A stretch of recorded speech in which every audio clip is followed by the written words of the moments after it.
नौकरी, मजबूरी या शौक, सीधी सादी सी रोली की शादी सिड से तय होती है। शादी के बाद तुम नौकरी करना चाहोगी? नहीं नहीं, बिल्कुल नहीं। वैसे मैं ये नहीं कहती कि नौकरी करना ठीक नहीं है, लेकिन पर्सनली मैं ये सोचती हूँ कि मैं गृहिणी बनूंगी। हाँ हाँ, क्यों नहीं। गृहिणी बनना भी आसान नहीं है। एक सफल परिवार चलाना किसी देश को चलाने जितना ही कठिन है।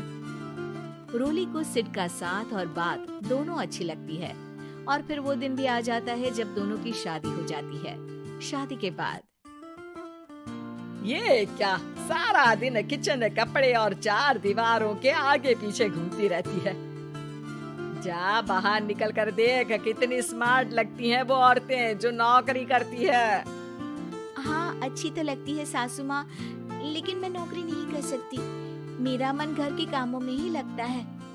अरे मेरी बेटी तो कमाती है, अपने को फिट भी रखती है और सास को भी खूब शॉपिंग करवाती है। अच्छी बात है ना सासू माँ, मैं तो जो है उसी में संतोष मान लेती हूँ। बरकत होनी होगी तो इसी में भी हो जाएगी। ये बोलकर रोली चली जाती है। एक दिन सास की सहेली घर आती है, जहाँ रोली उन्हें चाय के साथ कई तरह के पकवान बनाकर खिलाती है। अरे वाह, तेरी बहू तो बहुत गुणी है, कितना सब बनाकर ले आई। मेरी वाली तो ऑफिस से आकर 2 रोटी ही सेक दे तो समझो एहसान कर दिया। अरे ऐसा ना बोल, तेरे घर में 2 कार, 4 मंजिला मकान और तेरे लिए जो वो अपने पैसे से साड़ी लाती है वो भी तो कितनी कीमती होती है। अरे मेरी वाली तो बस सारा दिन इन्हीं 2 कमरों को ताजमहल बनाने में लगी रहती है। सहेली चली जाती है। कुछ समय बाद रोली को एक सुंदर सी बेटी होती है।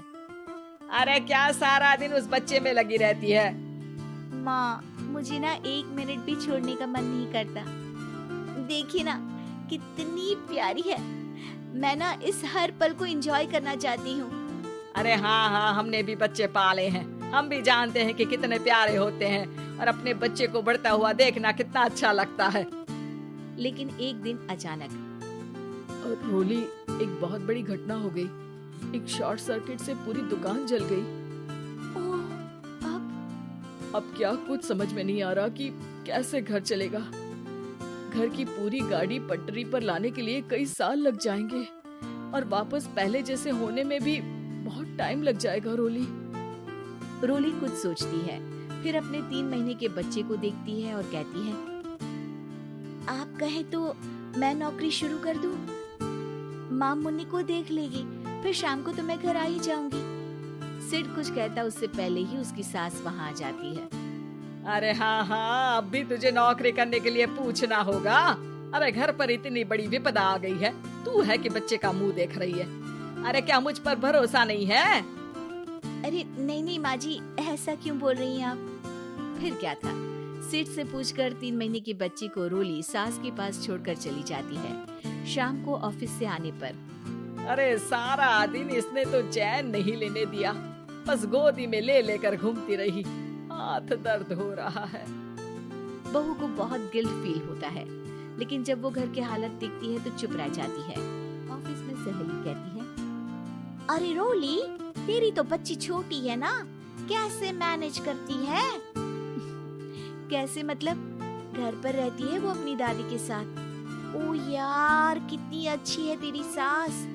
मेरी सास को जब पता चला कि मैं नौकरी ज्वाइन करने की सोच रही हूँ, वो तो सीधे अमेरिका चली गई मेरी ननद के पास। अच्छा, फिर तू कैसे मैनेज करती है?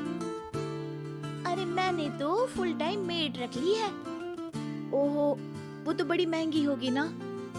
हाँ यार, लेकिन कमाई भी तो हो रही है ना। यार, मैं तो कभी अपना बच्चा इनके मम्मी पापा के पास ना छोड़ू। प्यार दुलार में खराब कर देते हैं ये दादा दादी बच्चे को। नहीं नहीं, मुझे अपनी सास पर पूरा विश्वास है। जो मेरे पति को इतनी अच्छी शिक्षा के साथ बड़ा कर सकती हैं, वो मेरी बच्ची को कभी नहीं बिगाड़ेगी। खैर, रोली की इस सोच से उलट पड़ोसियों के बीच हाथ में बच्ची पकड़े रोली की सास कहती है, अरे क्या बताऊं, सारा दिन बहू बाहर रहती है। पहले अपने बच्चे पालो, फिर बच्चों के बच्चे। अरे अपना जीवन तो कुछ रहा ही नहीं। अरे नहाने भी जाती हूँ ना तो इसे साथ रखती हूँ, कल को कहीं गिर गई या चोट लग गई तो बहू तो हमारी खाल उखाड़ लेगी ना।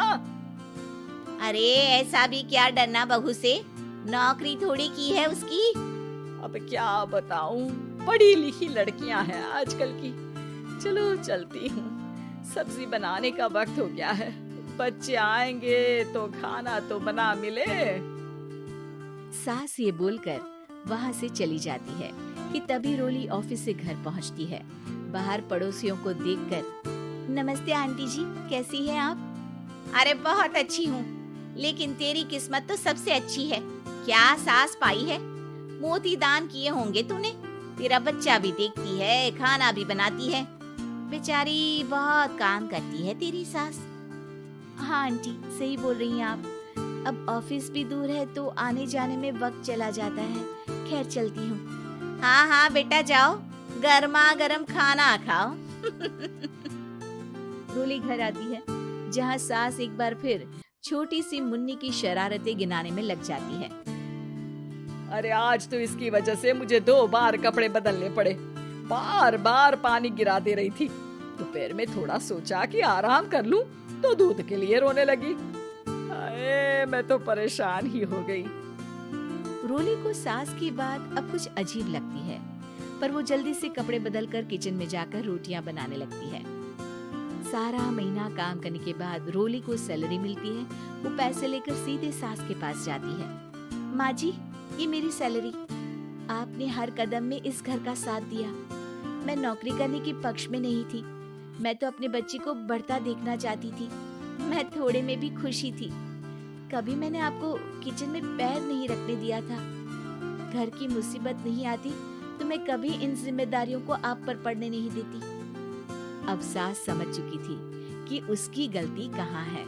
हाथ में पैसे देकर कहती है, मैं पढ़ी लिखी नहीं थी तो पति ने भी कभी पैसे हाथ में नहीं रखे, बेटे ने भी गल्ला संभाला, लेकिन तूने मुझे समझा। ये मेरा सम्मान है कि एक बहू होकर तूने पूरी सैलरी मेरे हाथ में रखी बेटा।